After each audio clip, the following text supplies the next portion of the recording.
Aloha and welcome to Thumbing Through Yesterday, the podcast where we pull our favorite books down off the shelf, dust them off, and remind ourselves why we like them so much. My name's Tom Galley, and joining me today we've got Tony Pasculi. Thanks again, Tom. Hey, pleasure to have you here. Glad you could come. Absolutely. So today we're picking one of my favorites for our third episode here is The Hitchhiker's Guide to the Galaxy by Douglas Adams. A classic. And why is it one of your favorites? This is always the interesting question for me. It is. And it's just such a fun, whimsical read. And Adams does nonsense in a way that few other people can. It definitely, I don't know. I just discovered these books in high school. I got into high school just in time for the third book to have been published, so there was a complete trilogy. And then very shortly after I graduated high school, the fourth book in the trilogy came out. So even after I left high school, there was something to look forward to because he kept, didn't know the meaning of the word trilogy. Yes. So you said it's whimsical nonsense, or that might have been two different sentences you said. And I think one of Adams' skills as a humorist is that he's able to he's created a style of sort of what seems like very effortless nonsense that happens to be funny that a lot of people have tried to ape over the years. And it turns to be incredibly difficult. It's a very, very difficult style to pull off. And he does it. He does it well. And he makes it look effortless. But of course, we know, I don't know if you ever read an interview with him, it was not effortless for him at all. He talks about ideas taking one or two or several baths to come to fruition. He talks about all the times he missed his deadlines. He missed a lot of deadlines on this book, apparently. Yeah. No, I haven't actually haven't encountered any of that material. One of my favorite Douglas Adams quotes is, "I love deadlines. I love the whooshing sound they make as they fly by." I wonder how long it took him to come up with that line. Yeah. Yeah. But yeah, there's silly plots. There are just chock-a-block full of nonsense that we're supposed to take seriously, and they're written and again whimsy. Just I can't think of anything. Maybe you could compare it to the Alice in Wonderland, from a sense, but it's a very difficult type of whimsy, if there are types of whimsy. It is, and I think Alice in Wonderland. We talked about this. I'm not sure if it was on the air or offline. That Alice in Wonderland doesn't really hold up as a book. That it's one of those things that if you encounter it as a child, it's like, oh, this is delightful and charming. And then when you start to look at it, this might have been a conversation I had with someone else actually, that there's no story there. There's nothing there. And so many people have tried to adapt it to film, and it just inevitably fails because there's nothing there that's worth putting on film. Yeah, it's got the nonsense and a bit of the whimsy, but it lacks an arc. Yeah, I feel like. At least the first book in the trilogy here definitely has a lovely arc. It does. I think the second book does too. I think the first and second book were actually intended to be one book, and he had to split them up because, again, deadlines. The publisher said, enough of you. We're just going to take what you have and print it. Yeah. Yeah. Well, of course, this may actually be the only book. It's rare for me to react out loud when I'm reading a book. I'm immersed in the environment, and the information is just flowing through my eyes into my brain, and whatever happens then. This book makes me laugh out loud, and it makes me laugh out loud. And I mean that literally, and not an LOL sort of way, but an actual, stop to chuckle or stop to outright belly laugh. And it happens at least once per facing page. Wow. It is just consistent through this book that he tugs at my funny bone. That is great. Have you read any of his later books? Have you read any of the Dirk Gently books? As far as I know, I've read everything he's written. Okay. I've definitely read the Dirk Gentlys. Those might show up later in the season. Who knows? as other Douglas Adams favorites. But yeah. For me, the Dirk Gently, I loved this book the first time I read it, and probably the second and third and fourth time, and I still love it. But I love the evolution of his humor that happens in the Dirk Gently books. It's a little bit more sophisticated. The plot is a little bit more of an actual plot. There's a little bit more real science fiction going on, and it's a little bit more grounded, and it has more stakes for me, even though Dirk Gently's still a ridiculous character. Yep. But this is still a great book too. It's so fun, and I don't know. Have you consumed it in all its forms? I mean, it started as a radio play. Originally, these were radio dramas, and I have a vague recollection of at some point sitting down to listen to the radio dramas, but other than that vague recollection, no, I can't say that I'm confident. I have watched the BBC televised series through at least twice. I did watch the unfortunate recent attempt to bring it to the big screen. Oh, that was unfortunate. It was. And it seems to me that there was another big screen event in between those two that achieved little notoriety and deserved every bit that it didn't achieve. I don't even remember what that one was. Me either. Maybe I'm making that up. Yeah. But there was a Dirk Gently TV series. oh, was there? No. Actually, yeah. I missed out on that one. Yeah, it's not great. Yeah. At least I didn't find it appealing. It's such a departure from the books that it didn't really do much for me. So that, with the BBC television series, well, of course, now it started as a radio program. So, it was written as a dramatic script. So, that I thought translated really well. And especially if you apply generous forgiveness for the TV technology of the day and the budget that they had to work with. The second head on Zaphod People Rocks looked pretty sad. It was pretty sad, although that pretty sad head did manage a few notable lines. I assume there was somebody hiding behind his back with a hand reaching up as a Muppet. Yeah. So actually, I read the scripts for the radio plays when they first came out after having gone through the entire. How many books in the trilogy now? There's 5. Well, there 5 or 6. Actually, there is a 6th book, arguably. The Salmon of Doubt. It is not written by Douglas Adams, which is why I say arguably. We don't count right that there is there's an approved book. Douglas Adams' widow gave the guy the permission to go ahead and write a 6th book. So technically it's canon, but in my mind, when you have a property like this, it dies with the author. It does, yeah. So we're talking about the radio show, and one of the things I think that's fascinating about this series in general is that Douglas Adams had so many times to rework it for different media. So there was the original radio show, and then they released the scripts, and then the books. I'm not sure where the TV show came in. Is that before or after the books? It might have been after the books. I believe that the TV show came after the books, or at least after the first 2 books. Okay. And then there was the infamous Infocom game. Did you ever play that? I remember playing a text-based RPG on a Commodore 64 that was the Hitchhiker's Guide to the Galaxy. Is that the game? That's the game. That was memorable on so many levels, and not the least of which is that the game would lie to you. Yes. It was also brutally difficult, and it was guaranteed that whatever you picked up at the beginning, there was a place where you had to make a choice. Whatever it would be the wrong thing. So you had to go back and play it again. It was a very, very frustrating game to play. I never got very far in it, but I appreciated Douglas Adams' sadistic sense of humor. Yeah. I remember trying to obtain the Babelfish early in the game after you've been transported to the Vogan Destructive Fleet. Yes. And there was simply no way that you could get it on the first try through because there was maybe there were 8 Babelfish in the dispenser, but there was a 10-step process to stop the Babelfish from being lost.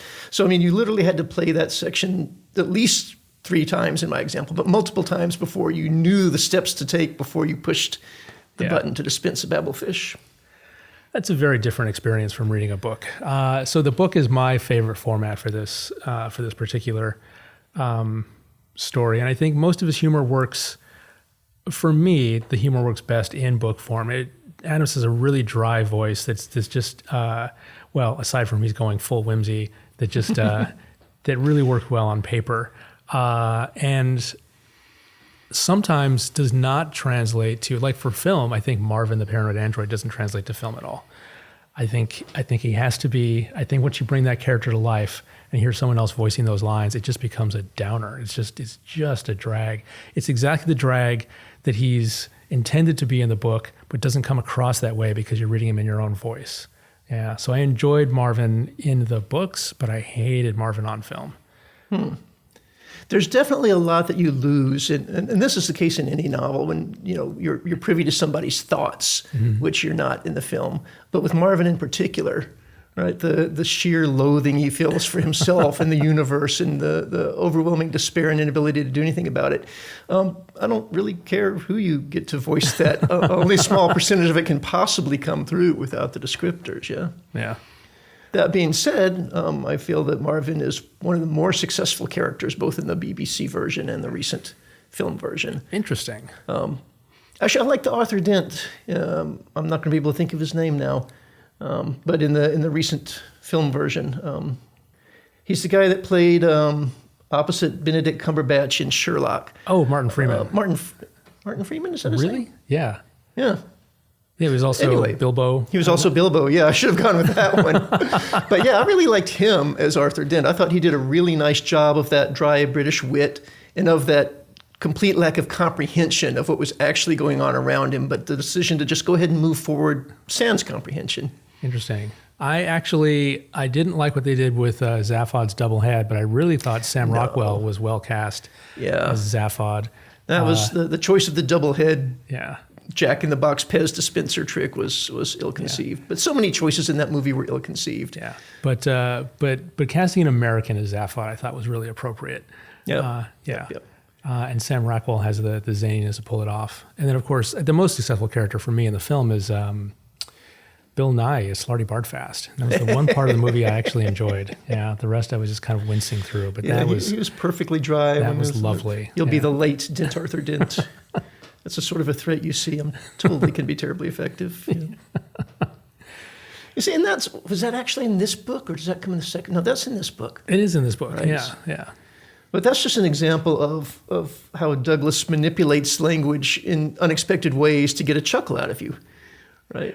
I highlighted a couple of my favorite lines from this book on this read through, and they're different from the ones that would have been my favorite the first time through. Like I remember the first time through, one of my absolute favorite lines was a drink somewhat but not quite entirely unlike tea. That is actually one of the things that I would highlight every time through. Yeah. But I love Ford's description of why it's so unpleasant to go through hyperspace transport. He says it's unpleasantly like being drunk. Mm-hmm. What's so unpleasant about being drunk? Ask a glass of water. Yeah. Yep. And that's just such a surprise twist at the end. Yeah, it's just delightful. I really wish I'd listened to what my mother told me when I was young. Why? What'd she tell you? Well, I didn't listen. Yeah. I've got a couple sticky noted, not highlighted. Oh, sticky notes. Yeah, Tom is still stuck on analog books with pages and recycled analog books sold from a library that had no love for them anymore. I first encountered these in analog form, but now I'm reading them again on my Kindle. So this, I've got two that I wanted to share. This first one is from chapter 1, in the very first paragraph of that chapter. It's describing Arthur Dent's house. Not a remarkable house by any means. It was about 30 years old, squarish, made of brick, and had 4 windows set in the front of a size and proportion which more or less exactly failed to please the eye. That description by negative. And then just a little bit later in the book, when the Vogon ships, as he's describing the Vogon ships, the ships hung in the sky in much the same way that bricks don't. Ah, yes. I mean, come on. How do you describe something floating in the air as a comparison to a brick? I mean, this is the perfect antithesis there, but I love that. I love the way that he uses negatives as descriptors. And on a complete detail-oriented sidebar, this is one of the things I genuinely loathed about the movie, is that they redesigned deep thought. Most of Douglas's descriptors are like I've read. They're very vague. They may well be very comical, and they allow you to paint a mental picture. One of the few exceptions to this is deep thought. He very explicitly describes the computer deep thought and the room in which they go to interface with him, the rich ultra mahogany table and the paneling and the plush carpet. It is a very clear descriptor. You could hand it to an architect firm and they would build you a lovely conference room. And yet in the movie, they completely discarded the one piece of actual description that he took the time to pin in the book.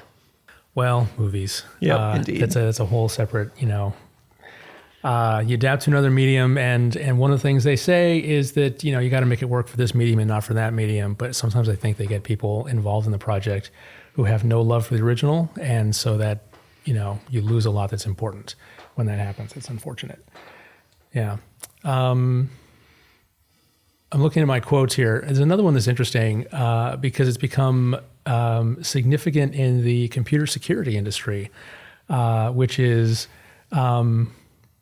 They're trapped in the airlock and they're about to be jettisoned into space. And Ford Prefect or Arthur says, "Well, you had a plan for this, right? What's your plan?" And Ford says, "It rather involved being on the other side of this airtight hatchway." And this is a response to threat reports that people make in computers. They say, hey, I've discovered a bug that will give you access to the root and will allow you to do all these things. And it's like, yes, but you're doing this when you already have full privilege on the computer. So that's not really a bug. That's not an escalation of privilege, right? It's you're already on the other side of the airtight hatchway in that case, right? So I don't know how much you know about computer security. Not just a whole lot. Okay, yeah. So this is a common phrase that gets used again and again. And it's like, yeah, well, you're already on the other side of the airtight hatchway. A reference to this book. So that's good that it's permeated our society at various levels. I think it has. I think for better and for worse, there's a lot of lines that have come into common parlance, but also there's a lot of the style has sort of invaded a lot of stuff, and people have tried to write this sort of thing again and again and again, and mostly with bad results. So he is definitely difficult to imitate, and having laughed my way through this one, nothing would suffice but I pick up the second one and third one. And did you? You went back through all? So well, I just finished the third one last night, and honestly. So the second one, Restaurant at the End of the Universe, again, I got a lot of good laughs out of that.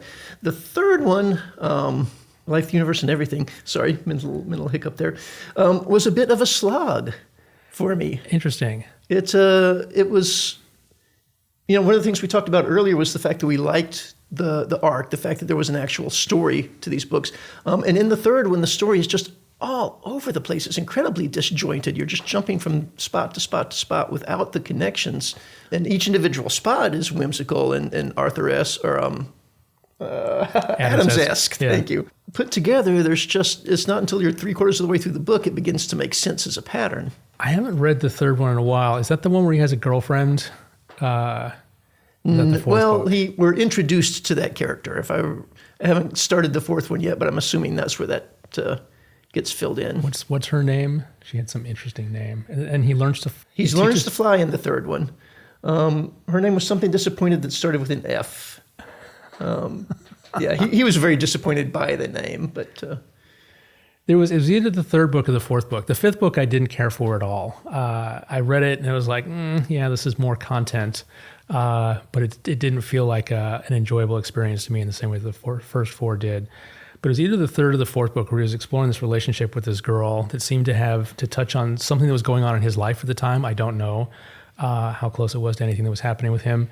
But he was really experimenting with tone there in a way that I enjoyed, where he was going from more of the book took place in England and less of it took place in outer space. Mm-hmm.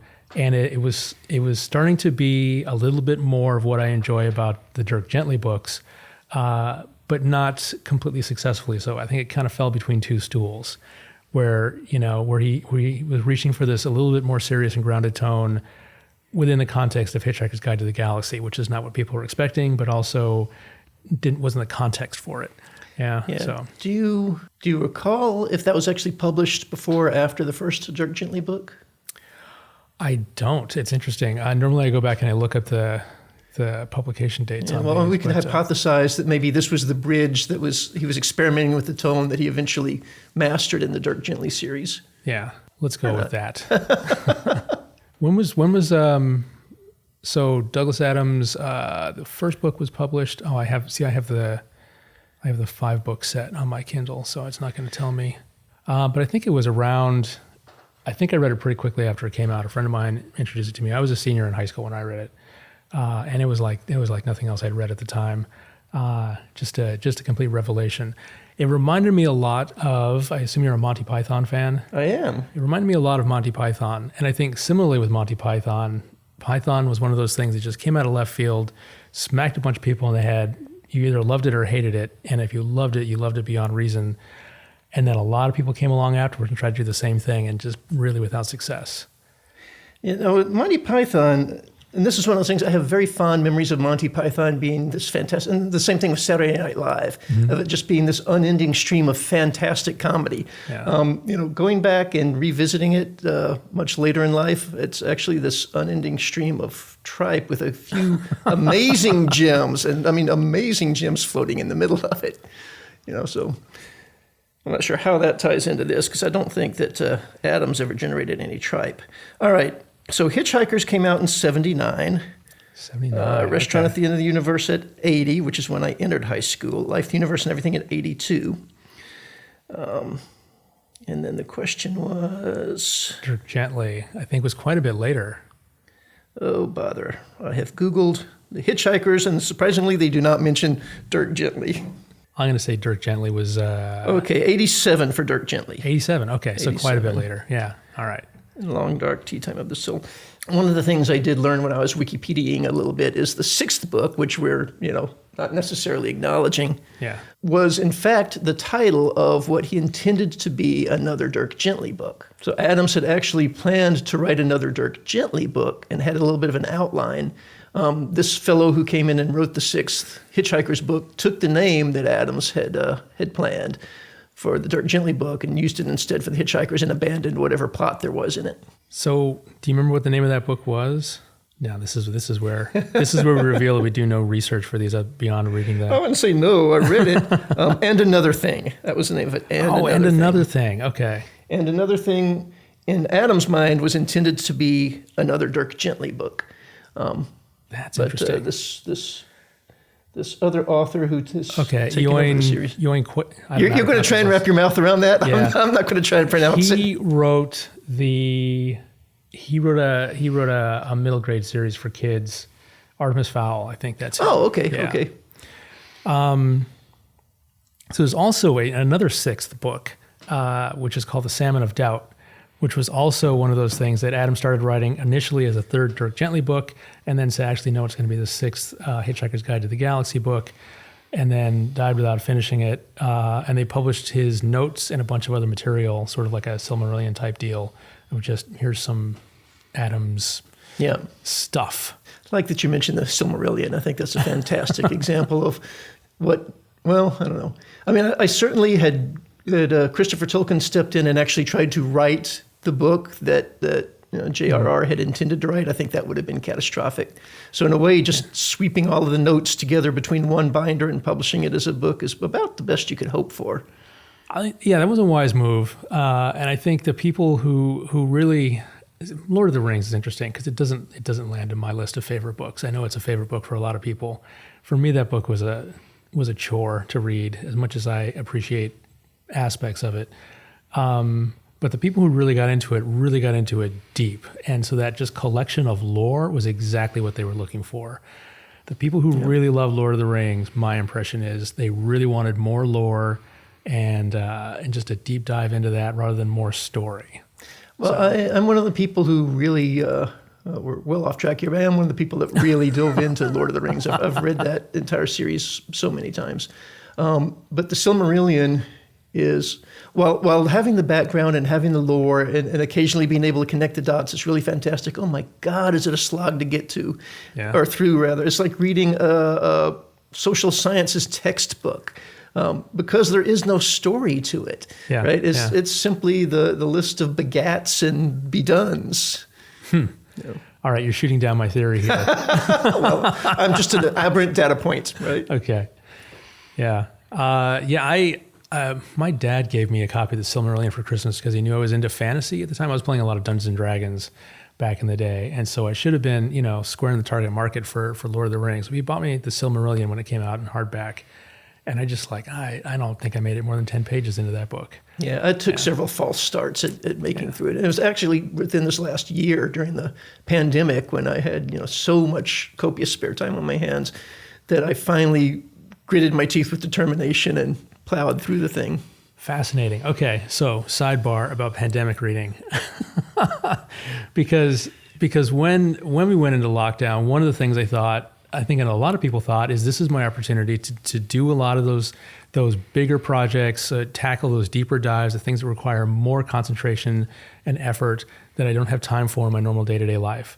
And some people like you, and kudos to you, actually managed to pull that off. And I found I was the exact opposite. Because I love to read and I read a lot. I make a lot of time for reading in my normal life. And during the pandemic, I could not. My concentration was shot. And so I turned to reading old favorites. So the sort of books we're reading now. Oh, so for yeah, the you're series. well researched for this podcast then, yeah. Yeah, so I don't know if I read a book that I hadn't encountered before in the sort of the 12 months we were in deep lockdown here in Hawaii. I just go through my library and just yes, I can read this again. It's because I know what it is and it's safe and I can just ease right into it and it doesn't demand a lot of me and I know I'm going to enjoy it. Mm-hmm. So. Well, that's why we're here. End sidebar. Yeah. All right. So, any final thoughts on Douglas Adams and The Hitchhiker's Guide to the Galaxy? I don't have any final thoughts in the book, but I have a final thought about Douglas Adams, which is the man was a treasure, and it is a goddamn tragedy that we lost him as soon as we did. I had the opportunity to meet him. He came to a reading in Seattle. Oh wow! And he read excerpts from Last Chance to See, which is a nonfiction book that he wrote about traveling around the world and visiting nearly extinct species.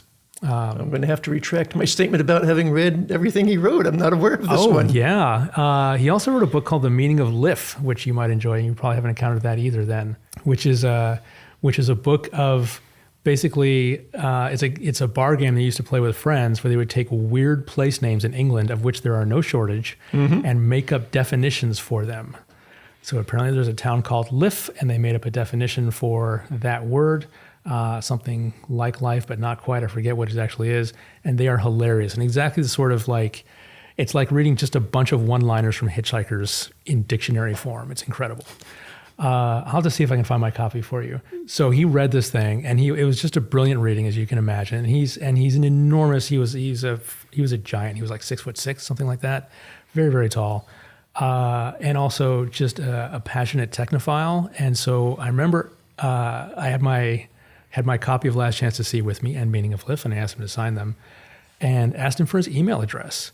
And he gave it to me. As just a fan. People were not abusing email back at the time that much. Mm-hmm. This was oh my God, I was in Seattle. It must have been 91. So not a lot of people were on email. So he was just happy to share his email address with a total stranger. And my regret is that I never actually used it. I never emailed him. So. At least you had the opportunity there. Yeah. So in the list of accomplishments, you met Douglas Adams. I finished the Silmarillion. Exactly. All right. Does that wrap us up for Hitchhiker's Guide? I do think so. If you haven't read Hitchhiker's Guide to the Galaxy or any other Douglas Adams, you really are missing out. It's a rollicking good read. They're thin books. They're very fast, easy to read, and yet just no shortage of hilarity and one-liners you can trot out at parties and things you can actually just stop and think about and laugh to yourself. Definitely high on my list of favorites. It's also, I got one more parting thought for you, which is that aside from being a really, really funny book, it's also got some fun science fiction in it and is able to dive in and out of quite complex science fictional ideas with ease because of using humor as a framing device. That he doesn't have to set it up in this ponderous way that some more serious science fiction writers do. He can use humor as a way to get quickly in and out of fascinating ideas, like the idea that Zaphod has a secret he needs to keep from himself, and so he performs brain surgery on himself, which is just an amazing idea. And you can imagine, that would take an entire novel in the hands of a lesser author, and he tosses it off in a paragraph, right? Indeed. Yeah. And the critical component to him discovering the truth of this is after taking brain scans of himself that show nothing, he looks at them through a green filter because he likes the color green. Yeah. All right. So what do we have to look forward to in our next episode? Next episode, we're dealing with a science fiction classic, Ender's Game by Orson Scott Card. Ender's Game coming up in 2 weeks. We will see you there.